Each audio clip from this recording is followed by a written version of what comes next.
When we work with our clients, the first contact starts when we get into contact somehow. Maybe when they read our advertisements, maybe when they meet us. There are various different kinds. Then at some point we have contact with them and we build our relationship with our clients across various stages. And all these stages have a certain impact on how the session works, how the trance work works, and how successful we are with our clients. And this is the topic that we are going to talk about today. My name is Axel Hombach. I'm a hypnotist and trainer for self-hypnosis in Cologne, Germany. I'm currently here in London with Dr. John Butler, the director of the HTI, the Hypnotherapy Training International. Hello, John. Hello, Axel. So we had a great opportunity. I revisited your first course in a series of 4 courses last week, and we thought about that is a great opportunity to do some more podcasts of our HypnoTalks question and answer series.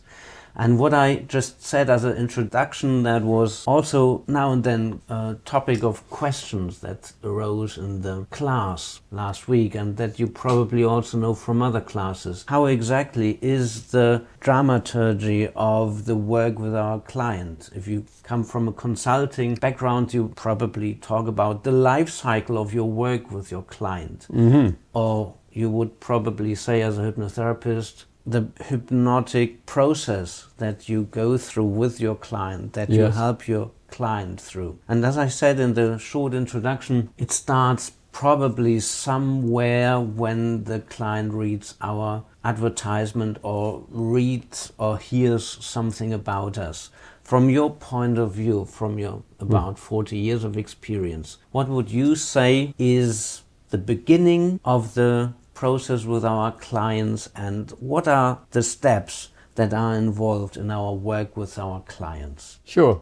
Well, as you say, I'm not doing this in an exact detailed breakdown of every step. Let's say there are several main steps and stages involved, which is vital to optimize, to maximize your success with the client. Now, when we look at the initial contact, as you've said, it may be by phone, email, text. You have initially to get their attention, to sell yourself and your therapy to them, to explain, maybe giving information about whatever question they have, to respond to that, how much it's going to cost, and so on. How many sessions will it take, and can hypnosis help with this or that? So we have an important job to do there of giving accurate, truthful, useful information for the client. And so if you do have that information and you make sure you represent your therapy well to them, you're selling it to them, and you're already starting to build a therapeutic relationship of trust and helping them even then begin to understand something about the issues and what hypnotherapy is and how it works with them. So you spend a little bit of time with that, and then they come along for an interview. And there's a very big important stage in the therapeutic process. And I won't go into too much detail about it other than to say... Yeah, because we're having more podcasts on absolutely the steps. But just to throw out a few key points, you're there to start building the therapeutic relationship, the therapeutic environment where revelation can occur. The therapeutic process really begins then as they trust you, and that you, if you're a good therapist, understand the therapeutic traits that are so relevant for building a therapeutic relationship with the client, because it's a very personal, special kind of relationship. Now you've got a lot of work to do on asking questions, giving information, all the various kinds of questioning you have to learn about to be a good interviewer. That's often glossed over in sort of superficial trainings. So elicitation techniques, observational listening skills are highly developed. So from that, you're starting to find out what the reality of the depth of the problem is, underlying emotion, particularly the primary underlying emotion, which will help us to find the primary fixed ideas that are causing problems. And as we're setting goals within that interview phase, well, then one has to understand really how to do those well. So again, proper training is vital.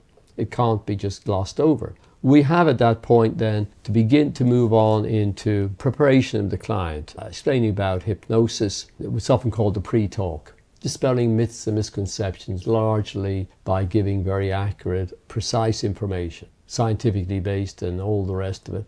So there's a great clarity with the client about what to expect. And we're dispelling fears, which are very common about hypnosis. From that, we'll quickly move into then suggestibility testing, induction phase. And we're not going to get into all that at the moment. Induction will help us then to get into the programming phase. Of course, the client may begin to reveal powerful emotion along the way, and maybe we're going to go into regression and analytical work. In other words, deep analytical hypnotherapy with all the different stages that that entails, which all need to be understood and done well for maximum success. Maximum long-term success, I stress. So, well, we'll put that aside for the moment. In the most common, simpler problems, the programming may be enough. And that programming is a complete art and science of its own. And as we do that very well, the client will get benefits. They'll have a recording usually to take away, or that's given as a generic recording separately from what you've just been programming them with. It depends what you're planning with them, what the goal is, the level of the problem they have at the moment, and also as part of the homework that they're going to take away from you to develop the trance, to develop the programming inside their own subconscious mind, and then they'll be bringing the session properly to an end. Dehypnotizing, trance termination, and then the post-hypnotic interview, which is very, very important. And that will include often that clarification of the homework, making sure the client understands what's involved, what the therapeutic relationship involves of responsibility taking, of self-empowerment, self-growth. All of those are very important parts of the therapy. So that's just a quick overview of the therapeutic process, the therapeutic journey. But that pre-talk and interviewing stage requires special depth of clarity and work. We will need to discuss that separately here because it is such an important stage and it's often glossed over. But if you don't know what the problem is, if you haven't built a relationship, the therapy will be either very superficial, so the client doesn't get the benefits they could, and or may not come back. So you've lost the client, you've lost your investment of time and energy and money in your practice. So properly understanding each stage of the therapy, Axel, is vital. And that is exactly what we are going into in the follow-up podcasts, that we are going into more detail of the various stages of the therapeutic journey, or depending, of course, where you work, in which country, and the legislation and the law there is. It's also possible at the coaching process with hypnosis. Absolutely. I think to be an effective hypnotic coach, hypno-coach, or whatever way one is describing one's work, it is absolutely vital to understand all the things that I've just mentioned. Yeah. Because they can come up regardless.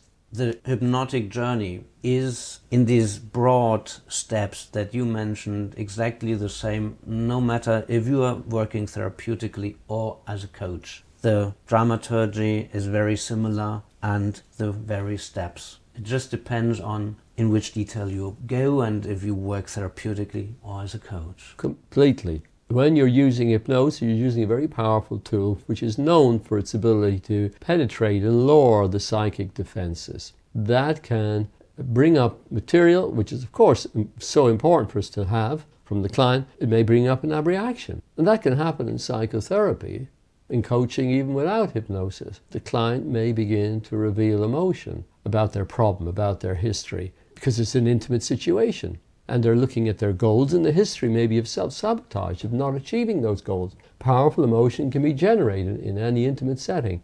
And if the therapist doesn't understand that, or the coach doesn't understand it, then therapy or coaching is not being properly conducted. But that is something that we are going into in further podcasts, where you reveal some ideas, some techniques how to deal with that. Absolutely. And remember, if the coach is not qualified or within the country where they're working, allowed to work with deeper material, well, they still have to deal with the abreaction that's taking place. That is covered as well. We'll deal with that separately. So our next interviews will be about the first stage, which we decided is all the steps up to the hypnotic induction. Yes. Then after that we have a podcast about the induction and the programming phase, in case you work with programming and suggestions and not analytically. Then the third follow-up interview is about what you do when you work analytically and how you close the analytical work. And then as the last interview in our mini-series, it's what you do to help your client out of the trance, and then how you close the hypnotic journey. And of course, when you close the hypnotic journey, in that case, it's how you close the sessions. It's not necessarily the only session that you have. Well, absolutely. Bringing the session to a conclusion, as we say, closure, closure, closure. This is the importance of Gestalt therapy for that, and it's not the only therapy, of course, that deals with this. Clients need to bring that session properly to a conclusion. So whatever was revealed, and even if it was very, very unplanned, this abreaction that occurred, they must leave with a good feeling that they know what to do about it. They need to know that that's not something terrible that therapy does to you every time, that what came up is not produced by the therapy session itself. It's in them. And the therapy session has allowed it to be released. Because in this case, we weren't deliberately seeking that material. So whether you're working with purely analytical, or you were working with from the beginning, or you were working with programming, you must bring the session properly to a conclusion and clarifying the homework, making sure you get the full agreement, as I said earlier about that responsibility taking in therapy, which is so empowering for the client, but requires a therapist to know how to do that. That closure then will bring the session properly to an end and allow the client to feel positive about coming back for the next session, because it's all about building positive expectation and creative use of the imagination, understanding your material and all the rest of it.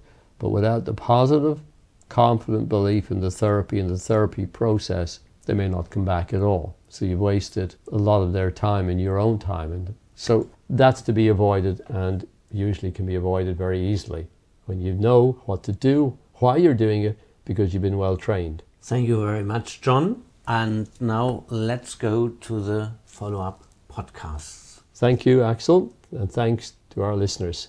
And to all of our listeners, if you have liked this episode, please give us a like, a friendly comment, subscribe to our channels, and share this episode via email and on social media. And make sure to follow up with the next episodes.